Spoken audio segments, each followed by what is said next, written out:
நடைபாதையிலே அந்த வீதி ஓரங்களில் இருக்கக்கூடிய வாய்க்காலிலே அந்த வாய்க்காலில் மழை வெள்ள நீர் வடிந்துவிடக்கூடிய மாதிரி போன வருடம் அதை தோண்டியிருந்தார்கள். உண்மையிலேயே இது மாநகர சபையினால் தோண்டப்பட்ட ஒரு வாய்க்கால் அல்ல. மழை காலத்திலே வெள்ள நீர் தேங்குகின்ற நிலையிலே ஆர்பிஏ உதவியுடன் தான் மாநகர சபை மேற்பார்வையிலே இந்த வாய்க்கால் தோண்டப்பட்டது.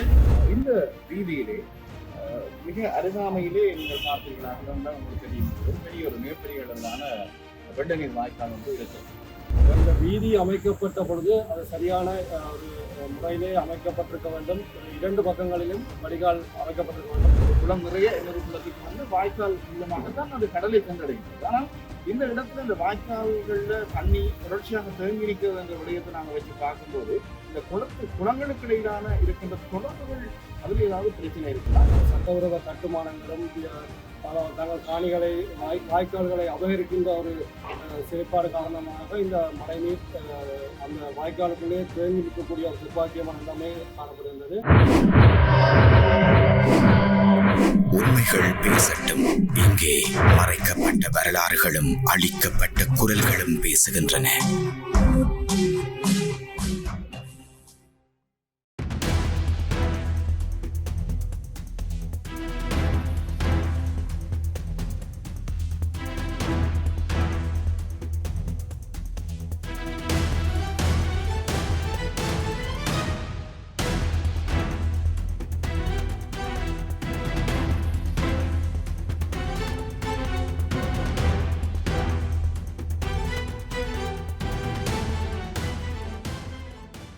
ஐபிசி தமிழ் நேயர்கள் அனைவருக்கும் அன்பான வணக்கங்கள்.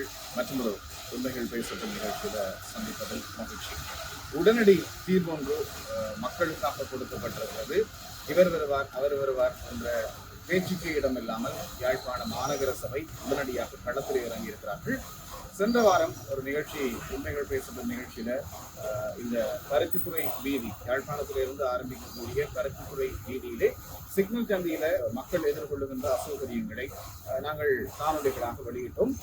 அந்த நடைபாதையிலே அந்த வீதி ஓரங்களில் இருக்கக்கூடிய வாய்க்காலிலே அந்த வாய்க்காலில் மழை வெள்ள நீர் வடிந்துவிடக்கூடிய மாதிரி போன வருடம் அதை தோண்டியிருந்தார்கள். அதனுடைய மணல் பரப்புகள் மணல் திட்டுகளாக சிறிய சிறிய திட்டுகளாக வீதி ஓரங்களிலே காணப்பட்டது. அது பயணிகளுடைய போக்குவரத்துக்கு ஒரு பிரச்சனையாக இருந்தது. அந்த விடயத்தை உடனடியாக இனம் கண்டு ஐபிசி தமிழ் உண்மைகள் பேசப்படும் நிகழ்ச்சியின் வாயிலாக வெளிக்கொண்டு வந்தது. அந்த விடயத்தை பார்த்துவிட்டு, அந்த காணொலிகளை பார்த்துவிட்டு உடனடியாக அதற்கு தீர்வை வழங்க வேண்டும். இது யாரை குற்றம் கூறுவதோ அல்லது யாரை குறை கூறுவதோ இல்லை, மக்களுக்கு ஒரு பிரச்சனை என்ற ரீதியிலே யாழ்ப்பாண மாநகர சபை உடனடியாக அதற்கான நடவடிக்கையை எடுத்து அதற்கான வேலை திட்டங்களை இப்போது ஆரம்பித்து சிறப்பாக செய்து கொண்டிருக்கின்றார்கள். அந்த குழுவினரோடு தான் நாங்கள் இப்போது பேச போகிறோம். வணக்கம். வணக்கம். வணக்கம். இந்த விடயம் தொடர்பாக நீங்கள் என்ன சொல்லலாம்? நான் மாநகர சபையுடைய சுகாதார சார்புகள் இன்றைய தினம் காலையிலே ஐபிசி தமிழுடைய முகப்புத்தகத்திலே நான் ஒரு விடயத்தை பார்வையிட்டேன். இந்த மருத்துவ வீதி ஆரம்ப பகுதியான வேம்படி சந்தியிலிருந்து வீதியின் ஒரு பக்கமாக வாய்க்காலுக்காக தோண்டப்பட்ட மணல் திட்டுக்களாக அங்கே காணப்பட்டது. அதனாலே மக்களுக்கு ஏற்படக்கூடிய சிரமத்தை அவர்கள் தெளிவாக காட்டியிருந்த நிலையில் நான் உடனடியாக முதல்வருடன் தொடர்பு கொண்டு அவரின் ஆலோசனையுடன் உடனடியாகவே இந்த பகுதிக்கு வந்து மக்களுக்கான தேவைகளை நாங்கள் செய்து கொண்டிருக்கின்றோம். அவர்களுக்கான பாதுகாப்பான ஒரு போக்குவரத்தை செய்யக்கூடிய ஒரு ஏற்பாட்டை செய்து கொண்டிருக்கின்றோம். இது உண்மையிலேயே இது மாநகர சபையினால் தோண்டப்பட்ட ஒரு வாய்க்கால் அல்ல. மழை காலத்திலே வெள்ள நீர் தேங்குகின்ற நிலையிலே ஆர்பிஏ உதவியுடன் தான் மாநகர சபை மேற்பார்வையிலே இந்த வாய்க்கால் தோண்டப்பட்டது. அந்த மணலை அவர்கள் அகற்றுவார்கள் நாங்கள் எதிர்பார்த்திருந்தார்கள். அவர்கள் அகற்றவில்லை. ஆனால் மக்களுக்கு இடையூறு ஏற்படுகின்ற சந்தர்ப்பங்களிலே நாங்கள் யார் அதனை செய்ய வேண்டும் என்று எதிர்பார்த்திருக்க கூடாது. உடனடியாக அந்த இடத்திலே வந்து செய்ய வேண்டும் என்ற ஒரு நோக்கத்துக்காக மாநகர சபை உடனடியாக அந்த மணல்களை தற்போது அகற்றிக் கொண்டிருக்கின்றனர். இன்றைய தினமே அனைத்து மணல்களும் அகற்றப்பட்டு பாதை மக்களின் போக்குவரத்துக்கு சீரான ஒரு பகுதியாக அமைத்து தரப்பட்டது. உங்களுடன் தான் இந்த விடயத்தை கேட்பது பொருத்தமாக நான் நினைக்கிறேன். குறிப்பாக இந்த பருத்தித்துறை வீதியினுடைய ஆரம்பம் யாழ்ப்பாணத்திலிருந்து ஆரம்பிக்கின்றது. இந்த வீதியிலே மிக அருகாமையிலே நீங்கள் பார்த்தீர்களாக இருந்தால் உங்களுக்கு தெரியும், பெரிய ஒரு மிகப்பெரிய அளவிலான வெள்ள நீர் வாய்க்கால் இருக்கிறது. அப்ப வீதிக்கு மறுபுறத்திலே தான் இந்த மழைநீர் சேமிப்பு செயற்பாடுகள் தொடர்ச்சியாக அது இடம்பெற்றுக் கொண்டே இருக்கிறது. அருகிலே ஒரு வெள்ள வடிகால் இருக்கிறது. ஆனால் இந்த வீதியில இருக்கக்கூடிய மழைநீர் வந்து வெள்ள வடிகாலுக்குள் செல்ல முடியாத ஒரு நிலைமை தொடர்ச்சியாக இருக்குது. இதற்கு ஏதாவது தீர்வுகளை முன்வைக்க முடியுமா? சபை அமர்வுகளில் பேசி ஒரு மக்களுக்குரிய இந்த பிரச்சனைக்கு தீர்வு. ஏனென்றால் இங்கே இருக்கக்கூடிய ஏனைய கடை தொகுதிகள் எல்லாமே மழை காலத்தில் நீங்கள் பார்த்தீங்கன்னாங்க தெரியும், வாசலுக்குள்ளால மழைநீர் இருக்கிறபடியா போகலாமே. இதுக்கு ஒரு தீர்வு, நிரந்தர தீர்வாக முன்வைக்கலாம். நிச்சயமாக ஒரு பாரிய பிரச்சனை. நான் பல தடவைகள் இந்த வீதியால் பயணிக்கின்ற பொழுது பார்த்திருக்கிறேன். பாடசாலை மாணவர்கள் சீருடைகள் மழைநீர் தரிக்கப்பட்டு வாகனங்கள் செல்லும் போது பல அசௌகரியம் ஏற்பட நான் பார்த்திருக்கிறேன். நிச்சயமாக செய்ய வேண்டிய ஒரு விடயம், இந்த வீதி அமைக்கப்பட்ட பொழுது அது சரியான ஒரு முறையிலே அமைக்கப்பட்டிருக்க வேண்டும். இரண்டு பக்கங்களிலும் வடிகால் அமைக்கப்பட்டிருக்க வேண்டும்.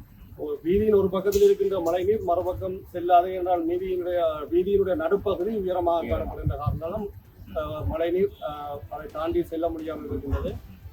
இது ஆர்டிஐனுடைய வீதி. அவர்கள் இதுக்குரிய வாய்க்காலை அமைக்க வேண்டியவர்களும் அவர்களாக தந்திருக்கிறார்கள். ஆனாலும் நாங்கள் அவர்களுடன் கலந்துரையாடி என்னுடைய மாணவர் சபையின் ஒத்துழைப்புடன் மிக விரைவில் இன்னைக்கு ஒரு 2 பக்கங்களிலேயும் ஒரு வாய்க்காலை நாங்கள் நிச்சயமாக அமைத்து கொடுப்பதற்கான ஏற்பாடுகளை வெகு விரைவில் செய்தோம்.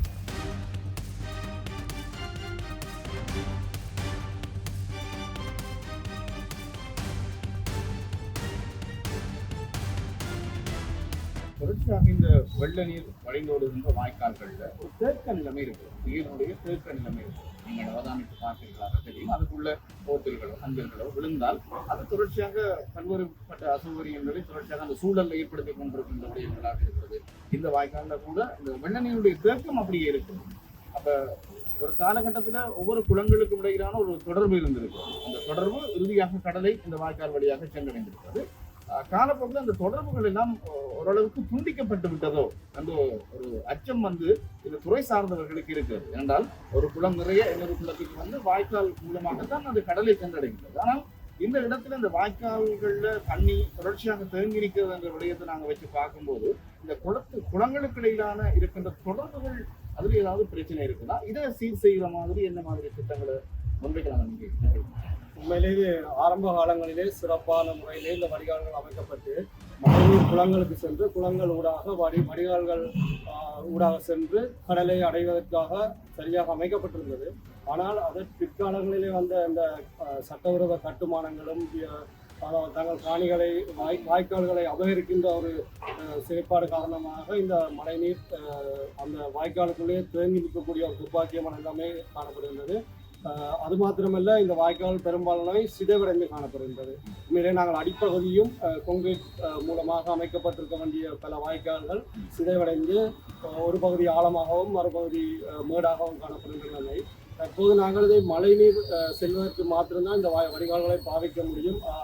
வீடுகளிலே பாவிக்கின்ற நீரையோ அல்லது தொழிற்சாலைகளில் இருந்து வர கழிவு நீர்களையோ இந்த வாய்க்காலுக்கு நாங்கள் விட முடியாமல் இருக்கின்றது. என்ன காரணம் என்று சொன்னால் இந்த வாய்க்கால்கள் சீரான வடிந்தோடக்கூடிய தன்மையிலே இல்லை. வெகு விரைவிலே நாங்கள் உலக வங்கியினுடைய ஒரு திட்டம் ஒன்று வந்திருக்கின்றது. வடிகால்களை புதிதாக அமைப்பதற்கான திட்டம் ஒன்று. அதற்குரிய வேலை திட்டங்களும் நடந்து கொண்டிருக்கின்றன. முதற்கட்ட வேலைகள் நடந்து கொண்டிருந்த வேலையிலே அனைத்த காலத்துடன் அது நிறைவடைந்திருக்கின்றது. ஆனால் மீண்டும் அதனை நாங்கள் ஆரம்பித்து வெகு விரைவிலே அதற்குரிய ஒரு ஏற்பாடுகள் நிச்சயமாக யாழ் நகரப்பகுதியிலே முன்னுரிமை வழங்கி நாங்கள் நிச்சயமாக அதை செய்து முடித்தோம். உண்மையிலே யாழ் நகரம் என்பது மிக அழகுபடுத்த வேண்டிய இன்னும் பல இடங்கள்ல நாங்கள் இறங்கி வேலை செய்யணும். என்ற எங்கட தமிழ் பேசுகின்ற மக்கள் வாழ்கின்ற இடங்கள் எங்கட தமிழர்களுடைய ஆட்சி அதிகாரங்களுக்கு உட்பட்ட நகரமாக தான் இந்த யாழ் நகரம் இருக்கிறது. எனவே நாங்கள் தான் எங்கட இடங்களை துப்புராக்கணும்.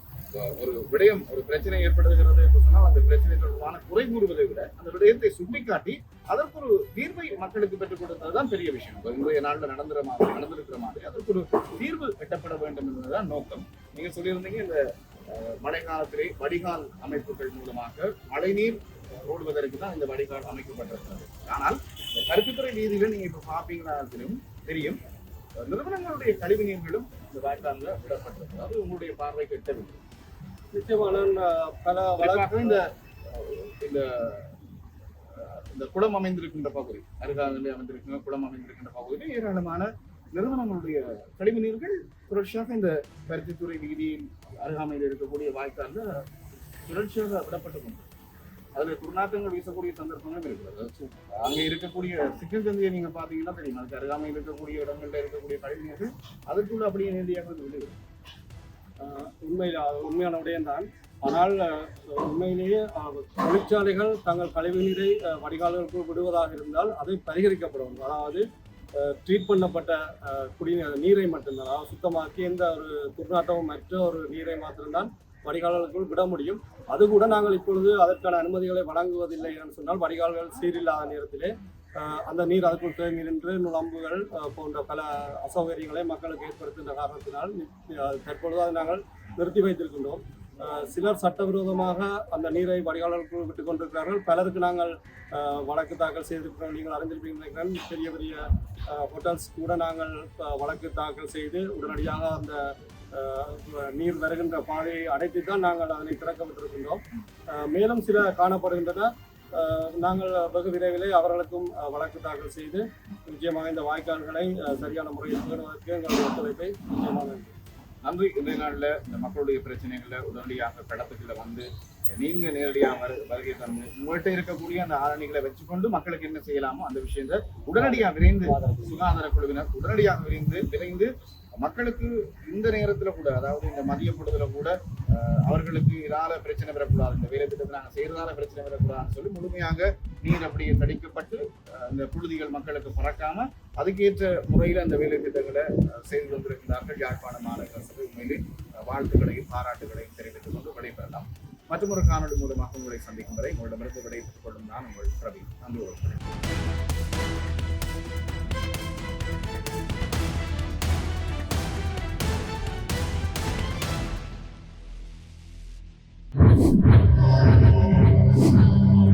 உண்மைகள் பேசட்டும். இங்கே மறைக்கப்பட்ட வரலாறுகளும் அழிக்கப்பட்ட குரல்களும் பேசுகின்றன.